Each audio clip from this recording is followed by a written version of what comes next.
Hello again, Aaron Layman Properties here. Time for another housing market update, so let's dig into the latest North Texas real estate market activity. The real estate market bounced again in March as turmoil in the banking sector subsided. Denton County home sales nearly doubled from the January lows, putting sales up 13% from a year ago. Pending contracts edged up as well, placing contract activity 10% higher than March of last year. Some context is in order since activity is still light compared to historical trend. This is largely due to the diminished inventory levels. Denton County was sitting on roughly 1.8 months of supply in March. It's down from the 2.9 months we saw in October of 22 as surging interest rates put a brake on the housing market. There has been no spring bounce in resale inventory so far in 2023. That is keeping sales activity subdued. The lack of resale inventory in the market has been a gift to new home builders so far. Builders have taken the opportunity to sell off some of the large new construction backlog they're still sitting on. New homes accounted for over a third of the total local sales and contracts in March. That's well above historical trend. Tight inventory levels are also causing local home prices to bounce slightly.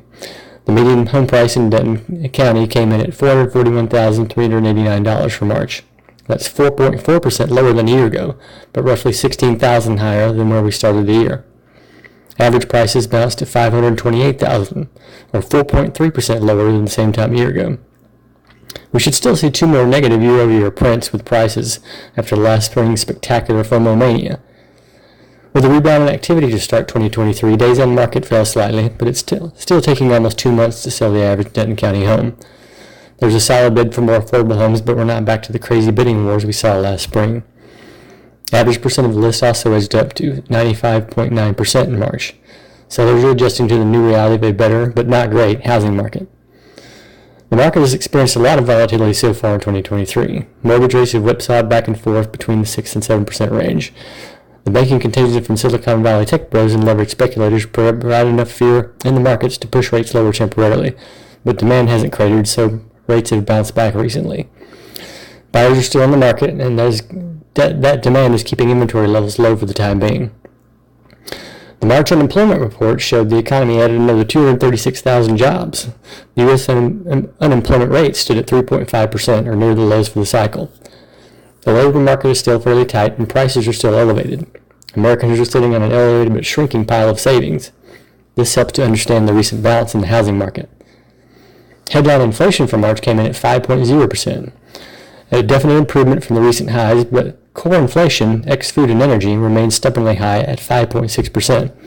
That was actually up slightly from the February reading of 5.5%.